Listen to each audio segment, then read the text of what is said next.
Okay. Should be able to. No, you're good. All right. I'm going to go ahead and unmute. We good? Yeah. Me crank this up. Got to talk loud, blah, blah, blah, blah, blah, blah. Okay. Can you hear All yourself? right. Testing, testing. I can't hear myself right now. Can you hear yourself? Nope. I think we're good, though. Yeah, I'm seeing it on there. Seeing it on there. All righty. Well, apologies for the technical difficulties, everybody. And welcome to George Finnie Stadium. We're here for senior night. BW returning home after a close win against ONU, 8-7. They're on a 3-0 win streak right now as they've entered OAC conference play. And it's senior night, so it's a time to honor the folks who've stuck it out for 4 years and competed hard and kind of give back to them and honor them. So we'll be seeing that after the game. There'll be a ceremony for those folks. So if you are wondering when that's going to be, if you're watching for a certain senior, please, that'll be after the game. Stay tuned. Make sure to watch that and be involved in celebrating those folks. Today is all about having fun, enjoying the summer, spring weather, and also introducing a new caster to the booth. With me today, I have Noah Bartos, who is joining us and is going to talk a little bit about what's going on with Muskingum, the team that's coming in and we're playing against. Bartos, I'll let you take it away. Thanks, JT. Nice to be here today. First time that I've noticed we've had the real 70 and sunny Berea weather that we preached in the locker room our 4 years here. So, yeah, Muskingum coming in today 4-6. They've only played one other away game and a neutral game, but one other away game. That was a loss, so a little uncomfortable not being at home. Fun fact, Muskie has actually never won against BW, but on BW Senior Day would be a fun day for an upset. Good stuff. All right, coming from my side, BW, keys to the game. Let's remain focused through these 4 quarters. We're going to have some new players coming in. We're going to have folks who haven't played a lot. So then getting involved, we want to make sure that the consistency of play is still there. We want quality possessions and goals. I'd love to see our guys go through their offensive motions, run it correctly, and get the looks that they want in those sets. And lastly, Muskingum, primarily an attack-based team. Bartos has some lovely stats here to point that out, but a lot of their goals are coming from their attackmen. So if we can shut them down on close defense up close, things will be good for us today. And for Muskingum's keys to the game, I think they're going to need to do a good job clearing today. BW has always been a hard-riding team. Bennett, Trout, and Paxton Allison, and Noah Dodgen at attack, all very hard riders. So being patient in the clear and getting the ball across the midline will help them maintain their 30th in the nation, 55% time of possession.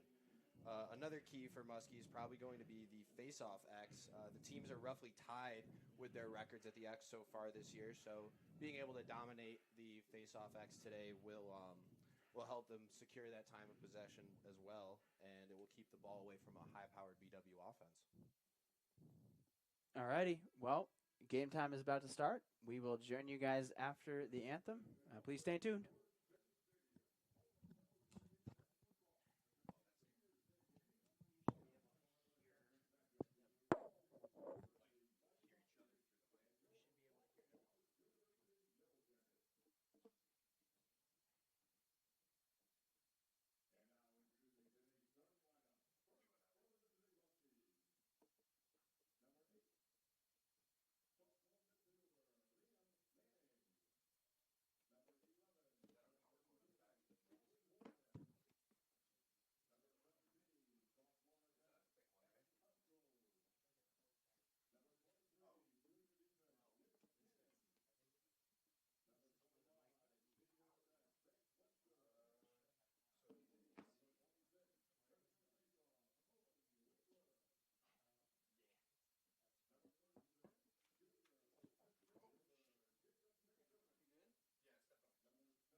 ourselves. Yes. Okay, that's much better.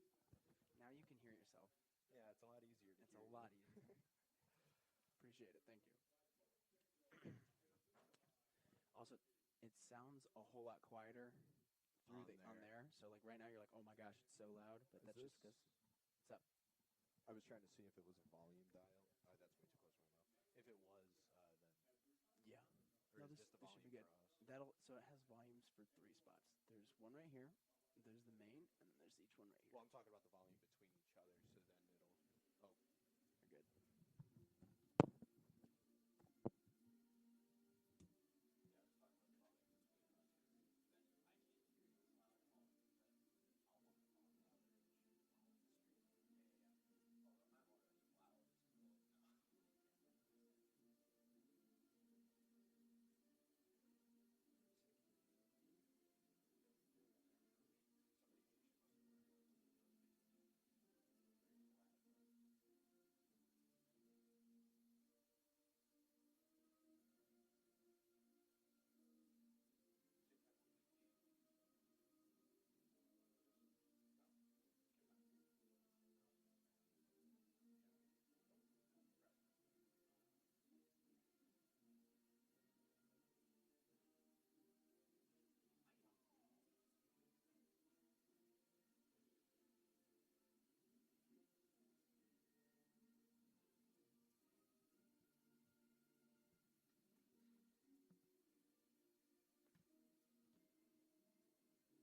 I could respond. Yeah, you can go ahead and unmute. Alrighty, the teams are now taking to their huddle. The clock is counting down, and the game is almost underway. So, before we begin, Bartos, your first time casting here. What do you think? What are you looking forward to? What do you see? New perspective being this far up above it all, yeah. I mean, I've definitely watched a couple of the streams so far this year, so not completely new, but definitely new being in George Finnie and having a watch from the bird's eye. But I'm just excited to see a good game today. I love it. I love watching lacrosse in general. I don't even really pick a team when I'm watching most of the time, but obviously today I have a favorite. Yes, no doubt, no doubt. So we can see Muskingum making their way on the field for the starting lineup. I'm excited to see for BW who's going to be out there to start. Obviously, it's senior night, and we want to make sure that those players are getting that opportunity. So it'll be fun to see if there's any sort of change-ups. I'm rooting for those folks. Yeah, fortunately, BW is probably going to be able to just play their normal lineup, being that we only have 2 seniors, technically 3, but Sam Piccolo is a grad student, so I'm pretty sure he walked last year with me. Yeah, I believe so. Yeah, so we only got it'll be a short celebration at the end of the game, so make sure to stick around to celebrate those guys and all they've done for the program. Yeah, and those seniors in question will be Zach Zool and Ryan Janssens. Zach Zool, a face-off guy for us, and Ryan Janssens, an attack and midfielder primarily. So he's both one of them local, Zach Zool from Strongsville, and Janssens a little bit further away, Lexington, South Carolina. Maybe not a senior on the team as far as graduation year, but senior citizen by far, Owen Tafe taking the first wing here. I've noticed Caleb Fox has been doing that for BW, so interesting change up from Coach Bill Schmolt. Curious to see how that works out today. Yep, and the face-off is underway. We can see Zool at the X looking to get this win. Teams fighting. A push looks like being called, and it will be Muskingum's ball on offense to start. At least it's not a violation, but yeah, definitely don't want to start the game with a technical, so hopefully BW's defense can lock it down here. Savvy young players note, anytime you get in front of another player, you'll either get the ball or fall down, and the ref's normally going to play that and call that in your favor. So a little good tactic there from Muskingum to start off the game. We talked initially about how their attack has scored primarily all of their goals and done quite a bit of assists too, so close defense will need to lock it down. Peter's here in the corner. Strong defensive player for BW. You got Evan Cosgrove with the ball. He is one of the 3 leading scorers for Muskingum, about to take a short stick matchup on Tafe. Gets by, passes to the crease. Tyler Workman now with the ball, dodging on Ethan Hinkson. Hinkson locking down that matchup. Kid's got quick feet. Shouldn't be much of a problem for him today. So far, good approaches from BW. Muskingum closing in, though. It's a pretty tight matchup here. Swim dodge, quick look, save from LaPiccolo. Ball's out. Peters picks it up, and we'll be in the clear for BW. So, first opportunity for Muskingum does not go. I noticed that Muskingum's offense, similar to BW's troubles in the past couple years, they got very tight there. Hopefully their coach is able to talk to them and get them to get a little bit better spacing for some longer dodges next possession. Yeah, spacing is key. You want those folks to have the opportunity to cut, run, and dodge without just being stacked right on top of each other. So good call there. BW now looking to get set up into their offense. Kuhnman with the ball. Up to Gazlord up top. BW's offense having some good performances recently. Obviously, 8 goals, not as desired, but before that, 29 goals on Wilmington and 17 on Adrian. So things to be excited about. Trout leading the charge there, now at 51 points, which is an exciting thing to see and have a player on your team who's capable of putting up that much. And Bennett Trout with an attempt on the crease. Gets a Reichen Geiselhardt gets his rebound, misses the net. See, I've been talking about this before, Noah. We have a thing called the commentator's jinx. So I'm talking about how he's put up 51 points so far, and he has a little crease sneak there that bounces right off the goalie for an easy save. Sorry to interrupt, JT. It seems we have a delayed penalty on the play. Looks like a technical call on Muskingum, so we're going to get to see BW's man-up offense early here. But yeah, going off of what you were saying, I am very familiar with the commentator's curse. I remember one specific year I was watching Jim Nance commentate on a Detroit Lions game, said, "Oh, this kicker hasn't missed field goal from inside of 40 yards in his career," and he shanked it. Yeah, so I'm very familiar. It happens. So BW now on man up, 47% for the year so far. Bug with the sneak, and he gets it this time. Bennett Trout, first goal of the game, opening the scoring. You had to imagine it was going to Bug there. Yeah, quick little crease sneak there. Again, taking advantage of the fact that when you're a man down, and guarding from X can be a little difficult if you don't have the proper communication. So make that point number 52 and goal number 32 for Bennett Trout this season. Starting it off, BW now 100% today on man up. So if they can stick with that number, that'll be a good sign, I think. Yeah, Muskingum's defensive efficiency isn't that great this year at 25.7%. So with Bennett at attack, I think he's a 2-time preseason All-American. The defense is definitely going to need to figure out how to cover him today. Korber with the pickup, a rough and tough one, but he gets it. And back to Bennett Trout once more. It appears we have an injury We know what type of injury this is. Yeah, that looks like a lower groin region bruise. And still gets the fake substitution. You can see Zool with the heart hurting, but faked the sub to try and see if he could get a quick pass for a goal. We respect the hustle and the spirit there, but he will finally come off now to get our offensive players on the field. Berea being the Sandstone City. Wow, say that 3 times fast. Yeah. You can definitely appreciate some grit from Zach Zoll. And now we have Bennett Trout. Oh, short pass from Geiselhardt at X. Picks up the ground ball. Gets stripped by number 23, Nick Cannon on defense.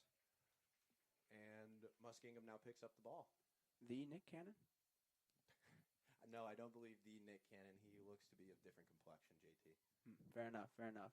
Well, it'll be Muskingum's clear. You mentioned before that riding from BW is something they need to work on, and unfortunately now 0 of 1 today for Muskingum. Yeah, that's not what I meant when I said patient and good clearing today is a key for Muskingum. Yeah, so BW will pick it up again with Trout back in the corner. Let's get a good look from them, circle it around, and really open up this game. We have Mosier up top. Now Kuhnman. I love a patient look from BW here, getting the ball back after and we have a drop pass. But a long possession would have been great there, being able to get the ball back right after a shot and a attempted clear. It's very disheartening for a defense. You and I would both know that, having played defense for BW. Yep. So, yeah, being able to clear the ball is something we take pride in, and I would assume Muskingum does as well. When you're not able to do it, it's tiring and kind of demeaning. Agreed. Muskingum now with the ball, and that's Swift with it. We'll see if he uses the speed associated with his name to move. Does not happen, unfortunately. Piccolo picking it off of a pick from Pate. So some savviness there. We'll find a guy out of the box, and it will be a quick clear for BW. Flack scoop. BW's been very good about their clearing in recent years. Coach Tatro has done a really good job redrawing that clear and really making sure it's about just connecting good passes and finding 2-on-1s. With a goalie in a clear, for our less versed viewers, having a goalie in a clear is a huge advantage. It gives you a man-up opportunity when you're clearing the ball and allows you to find a mismatch. Agreed. BW now with the ball. Sheely, a quick S dodge, will not go off the bouncer. Looks like BW will back it up. And they'll be staying on the offensive side of things. Noah Dodgen starting with the ball, passing it to Bennett Trout at X. He's going to take the defenseman from Muskie to the cage. Sitting right on the island. That's his sweet spot. Double on the inside roll, manages to find a player. Nate Hoover sweeping to his left hand. Everyone knows that's his strong hand. Paxton Allison now sweeping, being very patient. Good find to his teammate there on the wing. I believe that's Paul Lopez. Posy P, as the guys in the locker room call him. Just a positive guy out there. Great locker room guy and also a great player. So ball bounces out. And just in time. Shot clock almost winding down there, but since we hit the keeper, it will be a reset. A quick dodge. A look from Trout off the pipe, picks up his rebound, and goal. So make that 2 for Bennett Trout. What a garbage goal, and unfortunately that does wipe away Paul Lopez's assist since he did miss the first shot, but that initiation dodge drawing the defensive attention from X, we got to credit Paul Lopez a little bit of something there for that goal. Definitely was the key to initiating and starting that off for sure. So BW now up 2-0, 9 minutes left in this first quarter, and so far I'm sure Coach Tatro is liking what he's seeing from the team, competing generally on the offensive side and clearing easily. So keeping this up, we should see a good win from BW here. But it is pretty early, so we don't know what's going to happen. Stay tuned. Zach Zoll back at the X. That prior bruise might have affected him there a little bit on that loss. Great takeaway check from Loudon Peters there on number 20. Pate with the ground ball to Piccolo. Muskingum's offense battling for it back in that corner. A quick clear. That was number 20, right? I don't have number 20. Sure. And now BW back looking to get their offensive guys in. You can see Korber and Frankovic both subbing off. Now we'll have Kuman Mosier and looks like Geiselhart, I think. I think this is the first midi line for BW today. I imagine they're going to take quite a couple consecutive runs before Tatro starts sliding through the other lines. Sure, no doubt. And Allison, Bennett, and Dodgen out on attack. And a quick shot. We will back that up. Luckily, there's a net in front of the cameraman there. That could have been bad. Just a tad outside there from Allison. He seemed to be backpedaling, wasn't really prepared for the pass, so can't fault him for missing, but would have liked a better shot. Bennett Trout going for the backhand, stings the bottom corner, and I'm sorry, that is Noah Dodgen with the backhanded goal, stings the bottom left corner. And that's 1 today for Dodgen, adding to his total on the year. That puts him at 26 goals, which is 30 points total. Congratulations, Noah Dodgen, on hitting 3-0 in the points column. Yeah, it looks like BW has been getting a lot of their looks from initiating X. If I was Muskingum, I'd probably want to slide a little bit earlier to these guys, force them to pass, see what happens if they put it up in the air, give your defense time to approach the top side. I would agree with you, JT, but I know for a fact that BW has some serious firepower at the middle line that hasn't been very loud this year. They've been pretty quiet. Ian Sheely, Jake Kuhnman, Reich, and Geiselhart, those 3 guys in particular I know have some zingers of a step down, so you don't want to necessarily just leave those guys unattended. But that's the difficulty of defense today for Muskie. Yeah, I agree. I think that we do have a lot of capable shooters. Definitely be exciting to see them start to warm up this year because I haven't seen too many crazy shots so far, and I'd love for those hammers to start really swinging. Looks like we got another penalty here for Muskingum. I missed the signal from the referee. It was a late hit on Vetter there, I believe. He made a pass off to Allison for a quick shot and then got hit afterwards. So he was not part of that. Well, I guess don't hit the face-off guy late. Yeah. All things to improve on, no doubt. Seemed like Kuhnman and Riken were communicating about something before the play, so I'll be interested to see what they're able to figure out here in this man-up. Quick shot from Trout around his guy will not go, and Muskie now tasked with clearing and a man down. A couple of our viewers might be a little uncertain why Trout decided to take that shot. Might have seemed like an awkward angle, but in lacrosse, goalkeepers need to make sure that they keep their eye on the ball. And when it's coming around a defender, especially from that close to the net, it's very hard to track. So Bennett Trout looking to take advantage of what they call a screenshot there, and unfortunately doesn't convert. Drew Davis now with the ball, passing that on to Webster. Webster having a majority of the goals for Muskingum, performing pretty well. And Drew looking again to run it until we're even. And now Muskingum is even. So the ball will get back at X. And Muskingum will set up in a longer offensive possession, hopefully looking to convert here for the Muskies. Gavin Flack finding his matchup out of the box there on number 7, William Swift. And now we have a little bit of a two-man game going on far side. Fox loses his feet, doesn't matter. Hinkson picks up the loose ball, and we're back to another BW clear.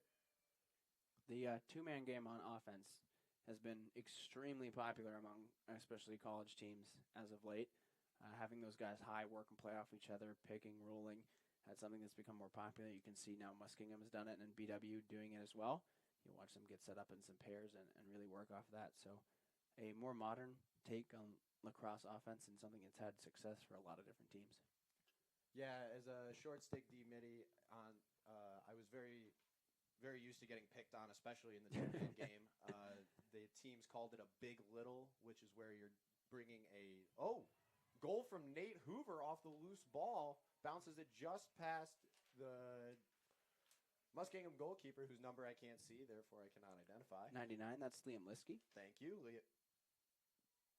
Oh, excuse me. Jeremy Hollow. That is 99, yeah. wrong sheet there. Jeremy Hollow. Apologies, folks. But like I was saying, that big-little game, having a long stick and a short stick in that two-man game, it requires a lot of communication on defense and a lot of chemistry on offense. Seemed like the communication just was a little stronger there, leading to another BW goal.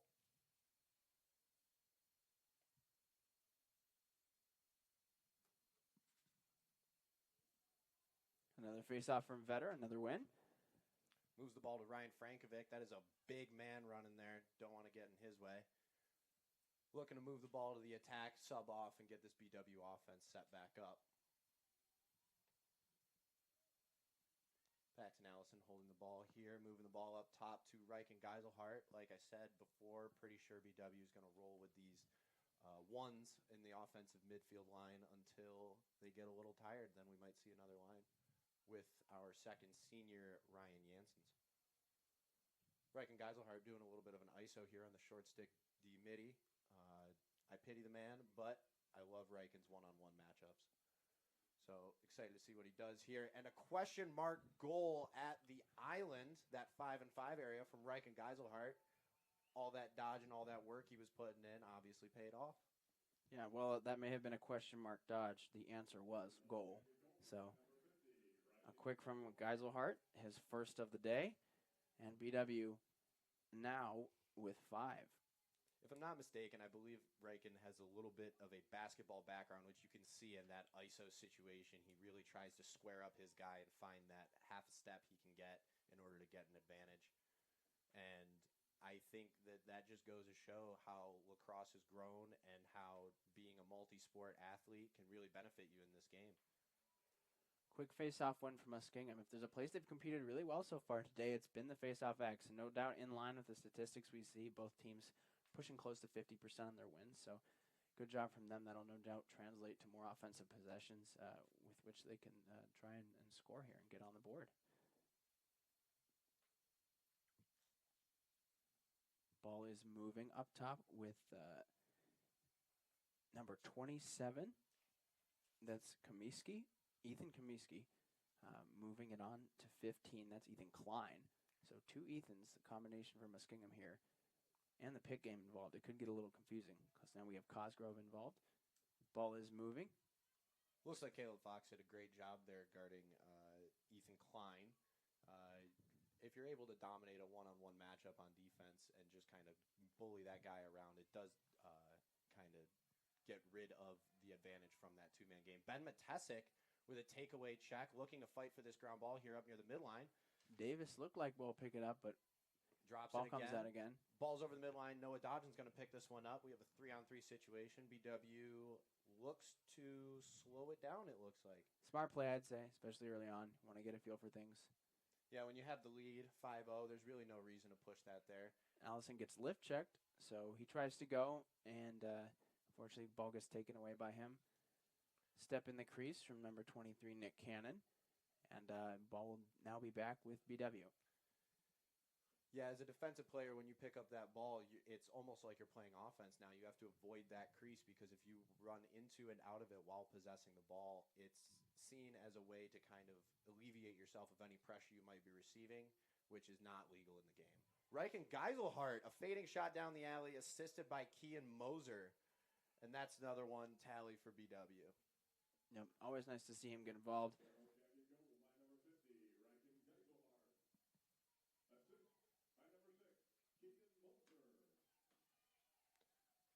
And now 6-0, BW coming back out to the X. Looks like we have Evan Vetter coming back out.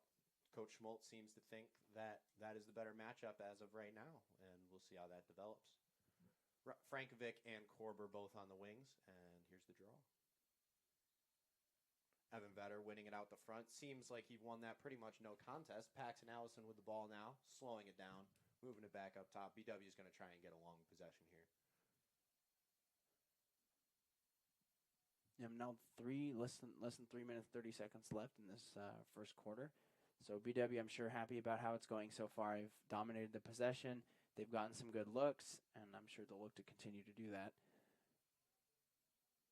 See Sheely, Denise, and Hoover now in on our midi line. Denise looking to take a short stick matchup here. He's a shorter guy. I haven't seen much of him this season, but I'd imagine he's pretty quick. Moving it back up top to Ian Sheely. Step down. That's a soak you don't want to feel in the morning. Number 8 there. Liam Manning taking one for the team. His goalie owes him a Gatorade. Now Allison down the alley looking to feed. We'll see what the ref's interpretation is. He says it's a shot, so I'm going to be quiet in case he hears me. I don't want to go in the other way, but BW will now pick it back up on offense. Sheely to dodge on a shorty, and S dodge again, but throws forward. BW getting some good movement. Looking for Allison, gets taken away. I don't really agree with that look there, JT. I think you just got the ball back after a shot. You still had a decent amount of shot clock left. Looked like maybe a little bit of a force from Bennett there. Patience is key, definitely on offense. And sometimes you see a little bit of guy, you want a cool highlight play, a cool highlight feed. Understandable, but that patience in the long run will get you where you want to go. Looks like BW got the ball back there on that attempt on that scrum ground ball, and now Ian Sheely to Paxton Allison, assisted goal. And I believe that is number 5 for the attack line today. That is Noah Dodgen with 1, Bennett Trout with 2. I believe 2. 2. Let me see if my math adds up. We have 2, 3, 4, and 7. So 4 now for the attack line. 4. And that is a timeout from one of the teams. I'm not sure which, but we will have a timeout here. Quick little break. I believe a timeout from Muskingum, actually, if I had to guess. That would make sense. Definitely want to kind of reconvene here, figure out what they can do to possess this ball a little bit longer, to deny these shots from BW. They've been playing off of these corners, playing off these short stick matchups, and I think BW or Muskingum just needing to slide earlier to these guys and force BW to move the ball.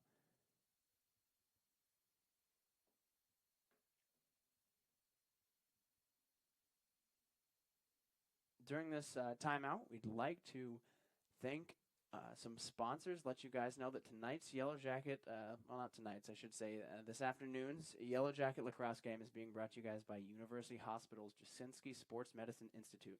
They are the proud and official healthcare provider for BW athletics and its student athletes. So big thank you to those folks for being in the room, helping us stay healthy, working on the PT, getting us the ice, getting us the heat, all the good things that keep these guys out on the field. Big shout out to them. We also want to thank Dan Andrews and the Olympic Forest Products. They're a global recycling company. Recycling definitely a thing that we want to support. And also, thanks to City Barbecue, they're celebrating 25 years of competition-quality barbecue. I have not had lunch today, and the sound of that is making my stomach rumble. No doubt I might have to check them out sometime soon. Yeah, I haven't had good barbecue in a little while, and having only eaten a singular Wendy's breakfast sandwich this morning at about 7 a.m., it sounds pretty good right about now. Agreed, agreed.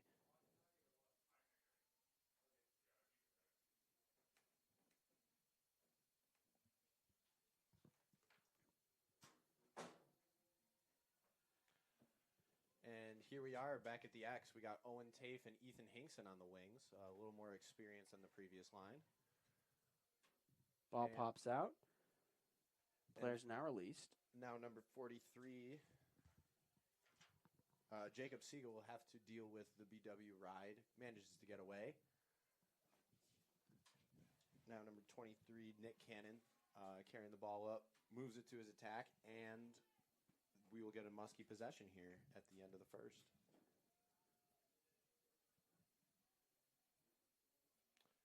Number 18, Tyler Workman on the far side for Muskie, looking to make a move here against Parker Adele. Ethan Hinkson with a little bit of a hedge and snap to his man. Now Swift with the ball. You can see Muskingum using this pick game, trying to get that rollback, throwback, short stick matchup, dodge, etc. Great pickoff from Samuel Piccolo. He's a little bit infamous for that at practice, picking off any obvious passes towards the back of the net. And now Owen Tafe carries the ball up for another BW possession, fakes a shot, and moves the ball back to Bennett Trout, looking to set a pick, get Bennett maybe a short stick matchup here with Swift stuck on defense. BW subbing, looking to get their first line back on the... Oh, I apologize. It looks like we've mixed up the lines a little bit. We have Geiselhart, Kuhnman, and Lopez instead of Moser now. Lopez setting a pick for Kuhnman, dodging the short stick. Kuhnman bounces out, looking to feed. Bennett Trout gets the ball to X, swings it through to Paxton Allison. Not a real matchup there. There we go. Sweeps over the top. And now here's Lopez looking to take a short stick over the top to his left hand. Bennett Trout dodging from X, his home base. Swings back. Tries to make a pass to Lopez. Unfortunately, a little bit low and away. Ball rolls out of bounds. It will be Muskie ball to clear. I think BW, again, you can see they get a little bit congested in these offensive scenarios. That spacing is going to allow them to take the shots they want and do what they want. But a quick throw from Muskingum, overthrown again, countdown to now 1 second left. So just trying to get a quick look over on their offensive side. Will not go. They pick up the ball, quick feed, but the whistle blows. And that is the first quarter of this game.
All right, so BW now taking the field again.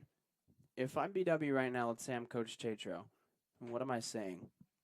What's going on? What am I telling them, these players? What do they need to keep doing? What needs to change? Honestly, I would say, if I were Coach Tatro, I would just say to keep rolling. It seems like BW's maintaining a lot of what they were looking to do coming into this game. I mean, 7-0 in the first quarter. That's on pace for a 28-0 win, which is pretty much the same win they had against Wilmington.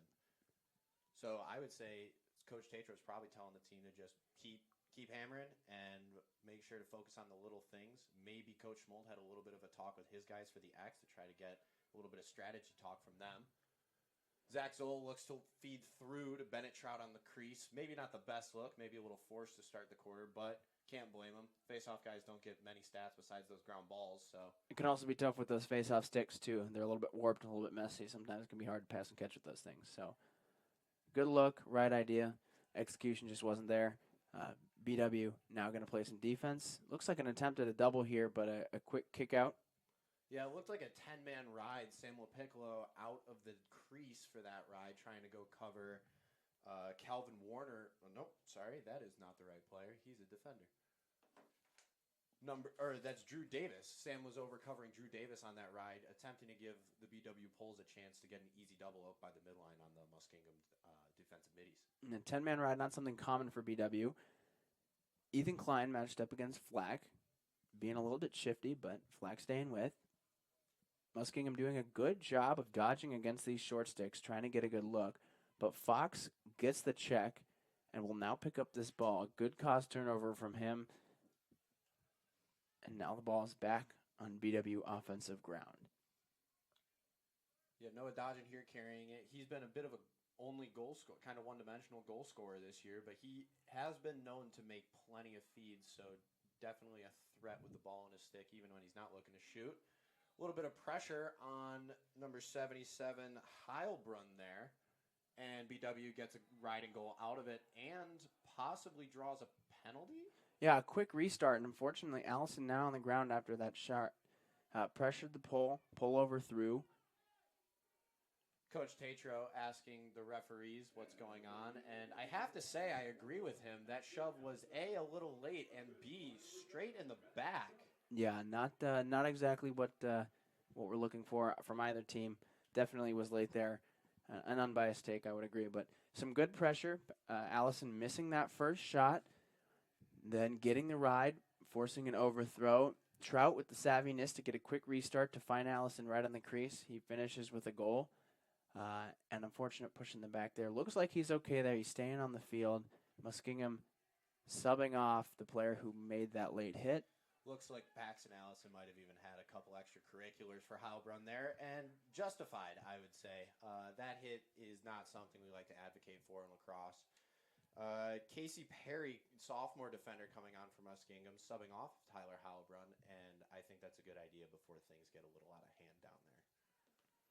Yeah, quick Better sub. winning the ball back here on this draw. A little bit of contesting from Jacob McDermott, the long stick, and he ends up picking up the ball here. Getting pressured from Korber, running away. Definitely not an ideal spot for a long stick midi, getting pressured by the other long stick midi.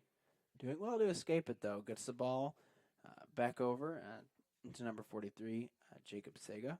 And unfortunately, some more contested ground ball play from both teams here. I'm sure they want to clean that up. Peters with a quick goose.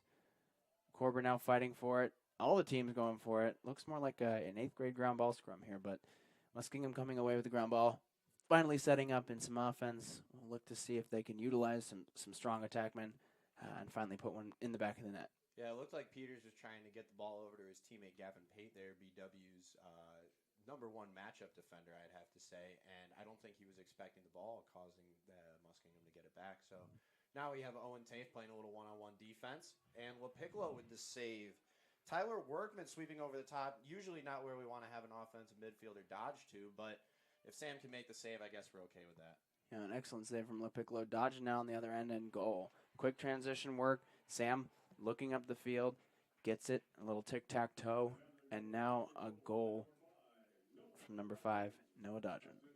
Now that's 5 goals for the attack line, and I would like to highlight just how patient Noah Dodgen was there. He caught that ball and could have easily stepped down and shot, but instead he swept to the middle of the field, got closer than that, gave himself a great angle. It looked like Hollow might have even ducked a little bit there, expecting a low shot, opening up the top of the net, and Dodgen converts. And I hate to be the bearer of bad news, but that is actually goal number 6 now for the attack line. Allison with that quick goal off the Trout feed and then pushing the back, so that makes it number 6. Well, I just can't get lucky with the number 5 today. Fortunately, Dodgen has wearing it on his back. And now we have number 11, Calvin Warner. That is a big boy out there, 6'4", 275. I would not want to be dodging on him. Nate Hoover moving the ball to Noah Dodgen. And now the ball is at X. BW still working on subbing off their defense. And now we have a 6-on-6 play. So here we go. It looks like we have the second midfield line out there. Ryan Holcomb, Ian Shealy, and Nate Hoover. A good balance of outside shooting and dodging there. I'm excited to see them play today. BW getting a little bit compact in the offensive zone. Looks like we're going to get Holcomb dodging to his right down the alley. As a hockey player, he's not very used to using his offhand, so expected to go to his right there. And a little bit of a ground ball scrum in front. Looks like Hollow picks it up and starts moving it the other way for Muskingum. Good find on the quick clear here. Looks like it gets held up here by Korver. Quick pass out. Davis. Muskingum using the space of the field well. Might have a go here.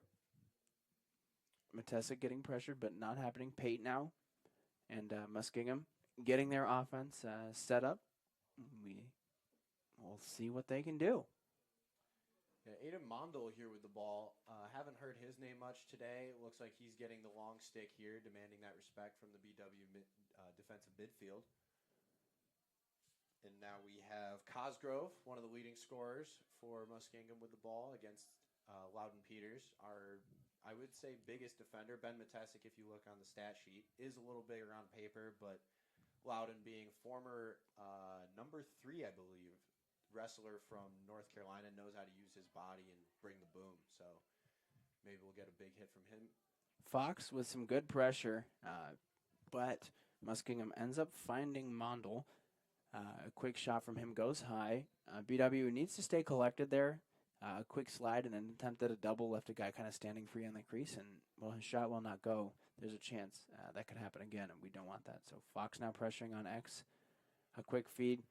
Missed pass from Ethan Klein to Evan Cosgrove. Goes over the midline untouched by BW, meaning we're going to get a possible over and back. Never mind. Allison makes an attempt, but a good takeaway check there. Comes out with it in the ground ball, though, so now BW set up in their offense. I'd like to see a little bit more patience and spacing from them. They've had looks, but I would love to see an outside shot or just a good feed to an open guy. Really something to know and show that they understand conceptually what they want to do, and that can deliver exactly the results that they want. Looks like we have that one's midfield line back out here, and BW turns it over on so the pass. the jinx remains. Yes, it does. Talking about clean passes and seeing what can happen, and an overthrow and a little miscommunication there leaves the ball going out the back, and now Muskingum with the clear. BW looking to maintain this kind of 9.5, 10-man ride with Piccolo out of the crease. Now that Muskingum's brought the ball over the midline. Number 22, Chipper Yakabuchi, which, might I say, might have to be on the NCAA all-name team this year. It's a good name. It's a good name. So a scrum here. Looks like an over and back from Muskingum. BW will pick up the ball here. A little bit of sloppiness from both teams. Definitely want to clean that up.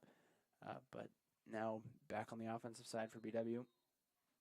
Yeah, over and back there, it might seem like Muskingum never really had the ball over to begin with, but with the shot clock, once it hits 60 seconds, the clearing period is officially over, meaning that if the ball does go back over that midfield line in a Muskingum player's stick, or even just back over the midline in general and gets touched by a Muskingum player, it will be BW ball. We have Geiselhart matching up here on Sam Bolin, the junior midfielder. And now swinging the ball over to Kean Moser, dodging on Sega, yep.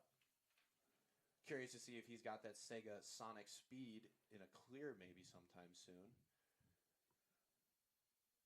Ball now moving. Ball swinging through, and a great tic-tac-toe goal from Reichen Geiselhart. The hockey assist from Noah Dodgen and the assist from Bennett Trout. Ball movement seems to be working really well for BW. Lots of assisted goals today, and honestly, that's what a coach loves to see, is his team sharing the wealth.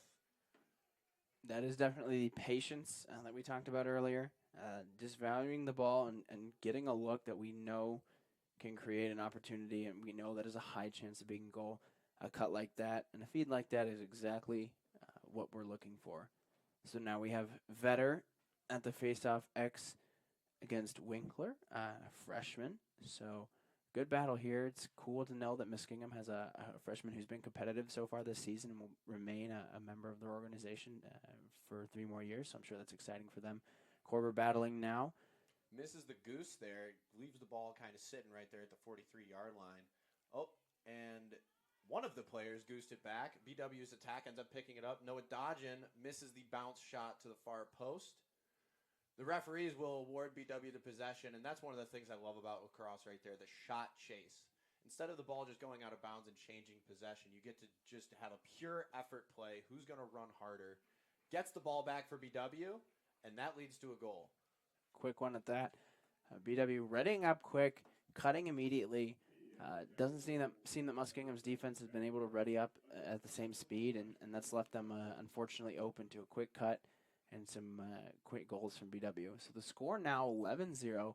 BW on a real run right here. Has the momentum of the game.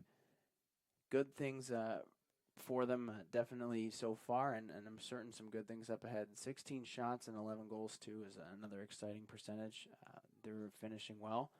Yeah, So 69% shooting percentage so far today, and I assume only to improve based on the proximity these goals are coming from. They're all from right in front of the net for the most part. yeah, there's more cuts they get, the more opportunities they have, the better. In a messy scenario, but no flag is thrown there. Yeah, Frankovic looked to bull dodge his, who is that, number Bolin. 2? Sam Bolin. Frankovic looks to bull dodge Bolin there on the clear, got his feet tangled up when he knocked Bolin over, and ended up going to the ground rather hard himself. So not really a call to be made there, more so just a slip up. Muskingum ends up picking up the ground ball, bringing it the other way, and getting an offensive possession. And now Gavin Pate pressuring the ball. Number 26, Owen Winkler, hasn't done much to dodge against Pate today. Is that 25? Sorry, Grant Webster. I misread the number. Grant Webster doesn't seem to really want to take Gavin Pate to the cage, and frankly, I can't blame him. If you've seen BW's Instagram page, Pate has a couple clips up there from this year and last, taking the ball away. So can't really blame him. Just trying to be more of a facilitator role today. And LaPiccolo gets the ball, and here we are clearing again for BW. LaPiccolo gets it back from Peters. Ian Shealy coming out of the box to clear it now, looking to run over the midfield line, and manages to do so. That's a successful clear for BW, and now the ball's moved to the attack, and we will get a possession. There's Carson Grizovic on the field in place of Bennett Trout. Love seeing Grizz out there. He's a real glue guy, very positive attitude, similar to Paul Lopez. And love to see that he's getting a little bit of PT today against Muskie. Midfield line is Ian Shealy, Paul Lopez, Nate Hoover. We're running with the twos now, it would seem. Paul Lopez gets a feed from Bennett. Oh, sorry. Grizovic is out there for Paxton Allison. I was a little confused for a second there. And now Muskingum number 8, it appears. Liam Manning gets a cause turnover there, but ends up turning the ball right back over to BW, and here's another possession. Sorry, Casey Perry, not Liam Manning. So Bartow's adjusting to the name calling. Again, you have a big sheet in front of you. It can be hard to read it all real fast, but BW now on the offensive side, Dodgen setting up. Again, I've always been a big fan of his last name. Very apt as an attackman. You wonder what he's going to do. Well, Noah be dodging. So Noah do be dodging, yes. And here's Ian Shealy. He be shooting more than dodging. Here's a shot on cue. Misses just wide of the left post. It's a good take down the alley, though. I can't complain. Now will be picked up by Grizovich, and we'll see what BW can do. Or Grizovic, excuse me. Looks like on the back here pronunciations. Grizovic. I did think that was the case, yeah. I wasn't going to correct you, though. I didn't want to blow up your spot. No, it's okay. Go for it. I'm still working with these names sometimes. So Speaking of the names, yes, I am.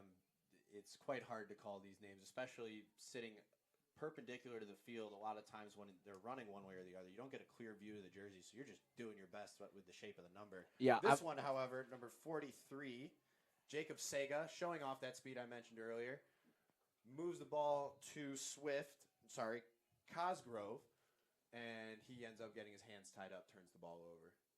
So now a quick clear. Low Piccolo finding Kudman on a quick pass. And BW back down in offense. Yes, I do agree it can be hard to do numbers. I've found, too, as a former player, when you see guys out there, you want to call them by a first name, or you want to call them by a nickname. No doubt I've done that way too much in these first games, and so just the adjustments to be made from the box, from the booth, add a little touch of professionalism or something that has been sorely lacking from me. Quick shot from Trout, goes wide. Reset being called, and BW's ball. Let's see what will happen here. Yeah, curious about that reset call. I'm not entirely sure. It looks like it sailed wide, but ref might have a better eye than me. And another shot from the right side, Reichen Geiselhardt, and that's some of that firepower I was talking about. He just missed, but that thing was moving. And I can tell you that one was not a reset, but a good shot nonetheless. Now that'll go. Rinse and repeat on the last play. Bennett Trout draws a little bit of the attention, moves it to Reichen, and Reichen finishes the job. Same thing, different outcome. Good shot placement from Reichen, good pass from Trout. They have a connection I haven't seen from a lot of players, so it's nice to see. Oftentimes, one being a midi, one being attacked on the opposite sides of the offense, but they end up with good results based on how they move, how they cut. Seems like they always have an eye out for each other, develop a good connection there, and it definitely translates to stats. You can see Geiselhardt with quite a few points, and Trout again leading for BW. So both of them well connected, and the result is something like that. Yeah, this junior class has been quite exciting since they came to BW. I remember Bennett Trout earning the starting spot immediately, and Reichen Geiselhardt, another later addition that season, his freshman season, to the BW offense. Oh, and another goal. Assist from Zach Zoll on his senior day to Noah Dodgen down on the left side. And that brings the lead to 13-0 BW. But like I was saying, Reichen Geiselhardt was a later addition his freshman season to the BW offense, but what an addition he was, bringing a true dodging presence to the midfield when most of the dodging presence that year was at the attack. Made the defense kind of respect BW's midfield lines a little bit more. Yeah, a lot of speed, a lot of shiftiness from him, and he can still stand and do a good shot too. So nice to have that versatility. Definitely a player that we've loved having around BW. So back to the face-off. X after a quick goal, 13-0 now. BW takes the lead.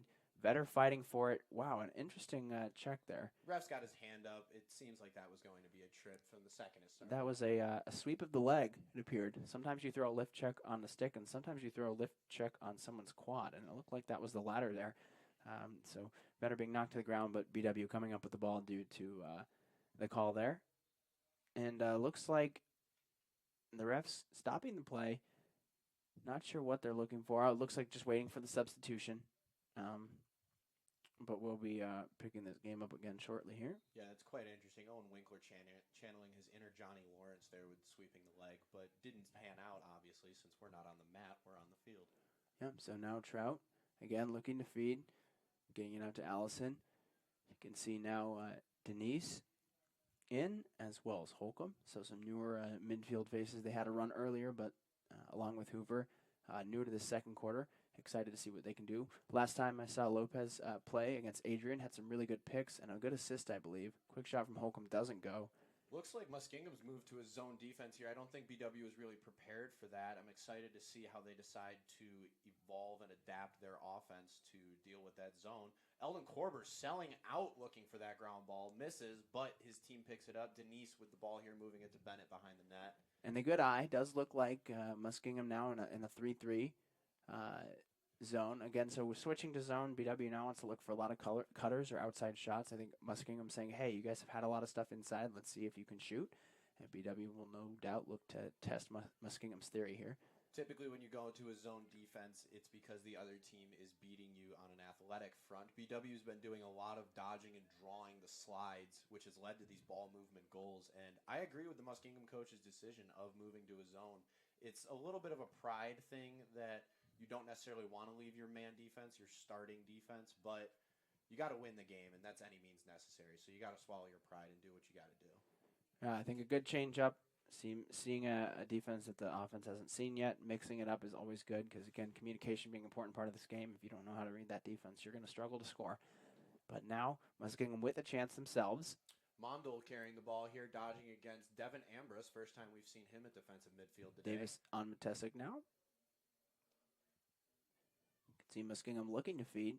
Got some guys in the right spots. ISO matchup here. Here's Cosgrove finally dodging against Gavin Pate. Seems like he knows he needs to get involved if he wants to give his team a chance today. A free double from Loudon Peters and Gavin Pate. You love to see a little bit of contact in a lacrosse game, and boy, was that ever some contact. Pate now moving the ball up to his offensive midfielder out of the box. Reich and Geiselhart finding Korber in the offensive zone. Not something I thought I'd find myself saying today. Paxton looking to feed Bennett on the crease and gets blocked. And now we have a timeout from BW. I believe Coach Tatro is probably trying to get one of the last shots of the half. Yeah, here. Sorry. time flies. Yes, time flies when you are having fun, and it's fun to watch your team winning. So can't complain. Yep, so we got BW now with the timeout. Minute 12 left before the half. Like to thank some sponsors here. Let you guys know that Yellow Jacket Lacrosse is being brought to you guys by Barron Bus Lines. They're the official charter bus company of the Yellow Jacket Athletics. They get us where we need to be. Big thanks to those guys. Also, big thanks to Mike's Bar and Grill in downtown Berea. It's a great place for before or after any Yellow Jacket event. Been there a couple times. I can vouch for it. They got good food. They got good drinks. Go check it out.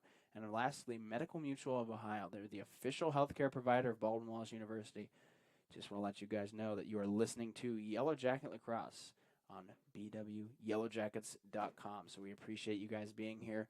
13-0 is the score. A minute 12 left in this first half. And BW doing all the things they need to do to have success so far. And it's translated directly to the score we see on the board today.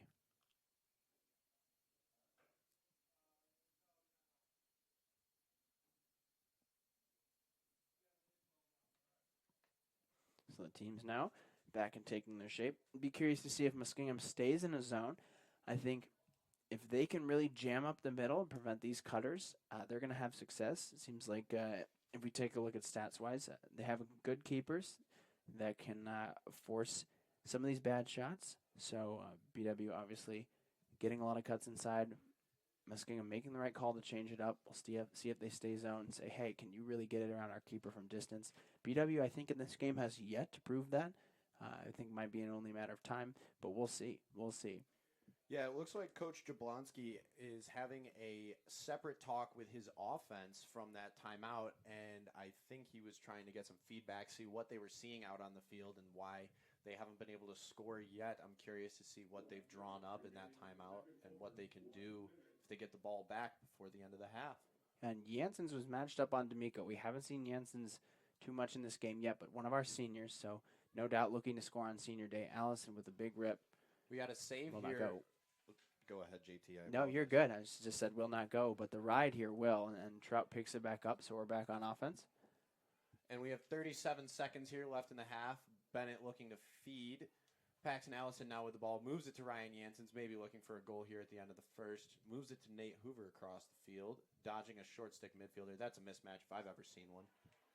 And that is the anti-commentator's curse. You would have expected a save there based on recent happenings. But Nate Hoover sweeping over the top to his strong hand, moving the BW lead to 14-0.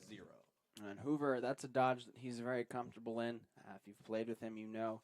Getting top side on that right alley, using the strength of his left and ripping shots is what he's known to do. And he gets what he wants there. He gets the look he wants and adds a goal, another goal to this BW score. Yeah, I have to say, in my years at BW, I think it's got to be between Kyler Byerly and Nate Hoover for my least favorite covers. And Kyler was more of an attackman, so I was seeing Nate Hoover quite more frequently. And, yeah, not a fun cover for any defensive midfielder. Scrappy battle here at the face-off X. A pickup now. From Logan Laffler, his first rep of the game, almost turns it over. Unfortunately, thought he lost it. Oh, BW gets the ball back. Scratch that. Laffler does not turn it over. A little bit of back and forth there on the sideline. Looks like another timeout being called. I think Coach Tatro wanting to run a specific play, get a specific look. We'll see what happens here. Yeah, it might seem a little off for a team up 14 goals at the half to want to draw up a play. But in games like this, you can allow yourself to try plays that you might have just drawn up that week and see kind of what works, what doesn't, and how an unexpected defense would react to it. This BW team being a big film study team getting any of these new plays on film and being able to study them in the coming weeks with conference play dying down will be key into improving and getting things ready for playoffs. Yep, those playoffs coming up. BW will no doubt be a part of it. To what degree, only time will tell. But exciting stuff all around. OIC play is pretty competitive, teams matching up. Again, when you know your opponent, when you've seen them year in and year out, it's a whole different scenario than coming into play a new team and having to adjust on the fly. You have history and long-standing game film. You know how they play. You know the teams have principles that don't change up too much. And so the game becomes a lot more, switches them over from checkers to chess, I would say. A little bit more planning behind it all. BW now 10 seconds left. The score's 14-0. We're up, and we'll see what happens here. BW no doubt going to run some sort of a play. Looks like Muskingum is setting up their zone defense, I would say. Maybe not. It looks like they've switched back out to man. Yeah, man. It does seem like a man defense now. Trout dodging. 3, 2, 1. Shot from Sheely goes at the buzzer. Beater at the half. What a goal from Ian Sheely. Love to see it. So BW doing everything right now on offense and haven't had the opportunity to make many mistakes at defense yet. Something you love to see, especially in conference play. A polished team coming out, performing, getting the looks they want, and the score reflects that greatly. 15 up for BW and 0 for Muskingum. So a second half to come that might be filled with more opportunities for BW, but only time will tell. Making adjustments at the half can create a lot of opportunity, and we don't know what's going to happen. So despite the score, still an interesting game. And, of course, don't forget senior night soon to follow. We have 2 folks to honor, and it's important that we have pay respects to those guys for putting in the time and for contributing to this team, for being those players. So big thanks to all those involved. We'll take a break for half and join you back shortly for the third.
might turn this down a little bit for our sakes. Not those ones, but No, this. I know. Yeah. Because I could hear the feedback that you were talking about. All right, I'm good whenever you are. All right. Okay, the second half is about to begin. We have BW taking the field and Muskingum shortly to do the same. The countdown is on the clock, and we have another half of Yellow Jacket Lacrosse yet to be played. I'm excited to see who's out there and what they can do. Happy to see Paxton Allison back out there at attack. Carson Grizovic stepping in for him for a bit. I can only assume, at least for a little bit of an evaluation from the athletic trainer after that. Push in the back earlier. It seems like he's doing all right, though, if he's back out there. So happy to see that he's still able to be playing. BW keeping their starters out there. Looking like we're going to try and tack on a few more goals here before we start running through the rest of the bench. So here we go. Zach Zoll at the draw. Yep, and Muskingum with some same faces out there, too. Again, we have Zool against Winkler, and BW coming away with the ball.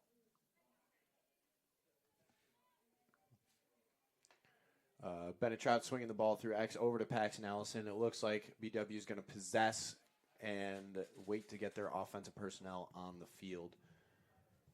Ethan Hinkson waiting, seeing if he can get maybe a little bit of a scrappy goal here from the crease, which is very difficult for a long pole to do. He gets off the field. Wow. Boom. In substitution, Paxton Allison, a little dump feed off to Reich and Geiselhart, turn and rip to the top middle, nailing the BW logo in those Gilman nets. Good shot placement. Another goal for Geiselhart.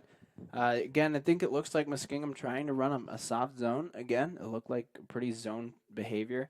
And really what you want to do in a zone is you want to overload a side or overload a player. Again, they're all covering one spot. If you put more than two guys in a specific zone or specific area of the zone, it becomes difficult to guard, forces that team to rotate and adjust. Muskingum not able to adjust there. A quick, snappy shot from Geiselhart, and now 16-0 is the score. So Zach Zoll pulling the next draw out between his legs, looking to win it to himself. Knocks the ball up. Ryan Frankovic ends up picking it up and running away.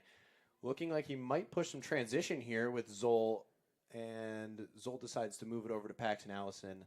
Seems like BW, that should be a penalty, and there's the flag from the referee. Yeah, so a feed to Korber ends up in a penalty, a push with possession. So BW will send out their man-up unit, who I believe is now 2 for 2 on the day.